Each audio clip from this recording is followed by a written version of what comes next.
સત્સંગ કરીએ છીએ, સત્સંગની વાતો કરીએ છીએ, આવા સંવાદો કરીએ છીએ, બધી વસ્તુનું જાણપણું પણ છે કે આમાંથી છે કે અગ્નિને અડીએ એટલે આપણે દાઝવાના જ છે, ઝેર પીએ એટલે મરવાના જ છે. આ બધી હકીકત છે, છતાં પણ આ બધું ઝેર સમજાતું નથી. ખાવા પીવાની અંદર બહાર જઈએ ને ત્યાં પણ ઝેર જ છે બધું. ત્યાં આગળ જે આપણે જોતા હોય બધું ઝેર જ જેવું છે, કારણ એ ઇન્દ્રિયોનો છે ગ્રહણ કરી લે છે અને ભાઈ અંદર ઘોટાળા આપણને થાય છે. ઘણાનું પતન થયું છે, હજારોનું પતન થયું છે આપણે જાય. એટલે મારે કે આપણે તો બહુ સાવધાની રાખવાની છે. સત્સંગ જે સાચવવો એ મોટું મુશ્કેલની વસ્તુ છે. પણ જે માણસ દૃઢતા કરી છે એ ન કરે. સુરા ખાચર આપણા મહારાજના વખતના હતા, જસદનમાં ગયા. જસદનના રાજાને એમ હતું કે આ સ્વામિનારાયણનો છે માટે એને નિયમ ધર્મથી પાળવો. એટલે સારામાં સારી રૂપાળી એક બૈરી હતી જેને વેશ્યાઓ જેવું કહીએ, એને રાત્રે મોકલી. પેલા અંદર સૂતા છે અને 12 વાગે જઈને પેલા એક બાઈનું ખખડાયું. એટલે પેલા સુરા કોણ છે તો કોઈ બોલ્યું નહીં. એટલે પછી બહુ પેલા એ ખખડાય એટલે પેલા કમાડ ખોલ્યું અને કમાડ ખોલ્યું એમાં નાટારંગ કરીને આવેલું આમ રૂપરૂને બજા. પછી એને એ તો જાણી ગયો, કારણ કે એને મહારાજની નિષ્ઠા હતી અને બહુ નિયમનો ડરતા હતા.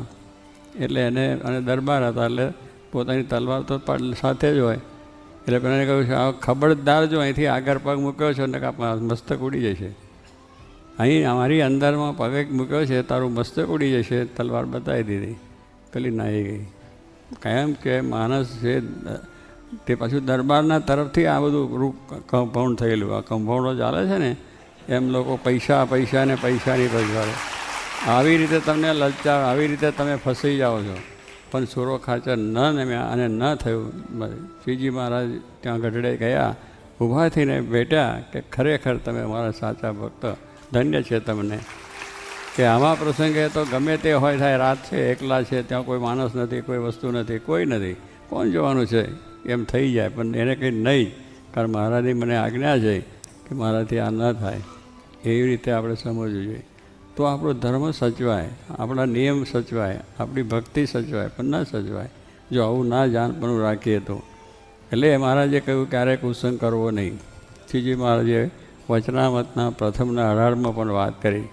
આ કુસંગ ક્યારેય ન કરવો એ વાત કરીને કહે છે કે ઘણા માણસને એમ કે આપણે તો બધું મજબૂત છે, ડર છે, આપણે ત્યાં જઈએ તો નહીં, અને કદાચ જઈએ તો જોવામાં શું વાંધો છે એમ માનીને પછી જાય. 7 માળની હવેલી હોય, શ્રીજી મારે દ્રષ્ટાંત આપ્યું છે. 7 માળની હવેલી એટલે બધી સારી રીતે ત્યાં ડેકોરેશનવાળું હોય, એનું જે બધી નકશી બક્ષી સારું, અંદરની અંદર બધા ફર્નિચર બધા ગોઠવેલા હોય છે, તકતા બકતા જડેલા હોય છે, અને એ પ્રમાણે બધું ડેકોરેશન સુંદર છે. મંદિર જતાની સાથે આપણું મન ફરી જાય એવું બધું હોય. ફોટા બોટા બધા ગોઠવેલા હોય. આવી 7 માળની હવેલી, અને હવેલીની અંદર એક મોટો હોલ હોય, અને એ હોલની અંદર બધી રીતનું નાટારંગ ત્યાં ચાલતું હોય. માણસો બેઠા હોય.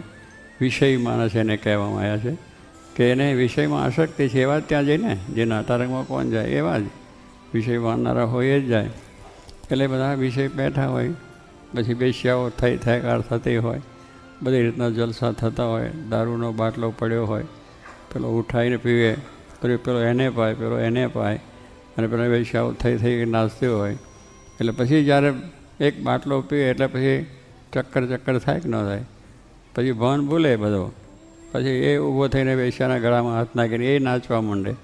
અત્યારે ડિસ્કોમ થાય છે ને બધા કંઈ, ડિસ્કોમ જાય છે તે જુઓ છો ને તમે, બે જેવણ ફરતો હોય એમાંથી બધું થાય છે. એટલે મહારાજ કે પછી પેલો એની જોડે એ પણ નાચવા માંડે ને એ બારી પેલે, પછી બૈરાને પાઈને બૈરાનું પાછું વટલેલું ટેઠું એ પીવે ને બધું ચાલે.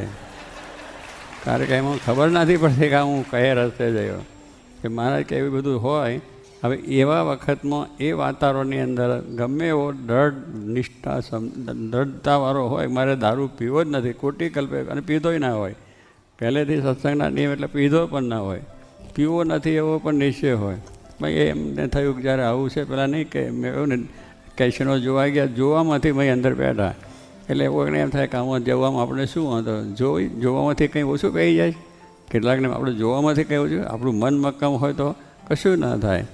પણ મહારાજે કહ્યું છે ગમે એવા ધીરજવાળા હોય એની ધીરતા પણ જતી રહે છે. સૌભરી ઋષિ છે એને પોતે તપ કર્યું 60,000 વર્ષ સુધી, આટલા ગરા પાણી સુધી ન કર્યું, શરીર બધું માછલા ખાઈ ગયેલા, એવી બધી દશા થઈ ગઈ હાઉસ. અને પછી ત્યાં માછલો અંદર હોય ને એટલે એમનું જરા એકબીજા સ્ત્રી પુરુષનું મન એટલે માછલાની રીતે બધું જોયું. એ જોયું એમાંથી એમને વિચાર આવ્યો કે ચાલો આ સુખ તો રહી ગયું, આ તો લીધું જ નથી આપણે, આ તો કોઈ દુર્લભમાં દુર્લભ સુખ છે, ભગવાન કરતાં અધિક સુખ આ છે. એટલે તે ઘડે એવું થઈ જાય. એટલે એને એ તપ કરતાં નીકળ્યા બહાર અને બધે પછી ગયા. અને એમાંથી એમની પ્રતિષ્ઠા જતી રહી અને મૈથુનમાંથી એમને પણ પરણવાનું મન થયું અને બધી રીતે રાજાની કન્યાઓને પૈણ્યા અને લગ્ન થઈ ગયા અને બધું કામ થઈ ગયું. એટલે કહેવાનું ધીરજવાળો માણસ હોય, આવો તપ કરનાર માણસ છે તો એને ભગવાનની સાથે એકાગ્ર થાય એને માટે જ તપ કર્યું હોય તો પણ એને આવું થઈ ગયું છે. શાસ્ત્રોની વાતો છે, શાસ્ત્રોની વાતો ખોટી નથી, બનાવટ નથી, હકીકત વસ્તુ છે, આવું થાય છે. આપણે પણ જોઈએ છીએ આવું થાય છે. આપણે જ્યારે કેટલું વાંચીએ છીએ, જોઈએ છીએ, સાંભળીએ છીએ તો એ આપણે લબ્ધઈએ જ છે એની અંદર. પણ આ વસ્તુનો મક્કમતા આપણે એ રાખવાની કે શ્રીજી મહારાજને રાજી કરવા છે અને શ્રીજી મહારાજની આજ્ઞા પાડવી છે.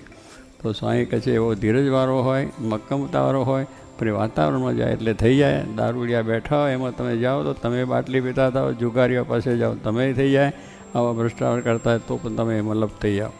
અને તમને યુક્તિ પ્રયુક્તિથી એ બધું એવું બતાવી દે ને એવું થઈ જાય તો તમે આખું ભાન ભૂલી જાઓ.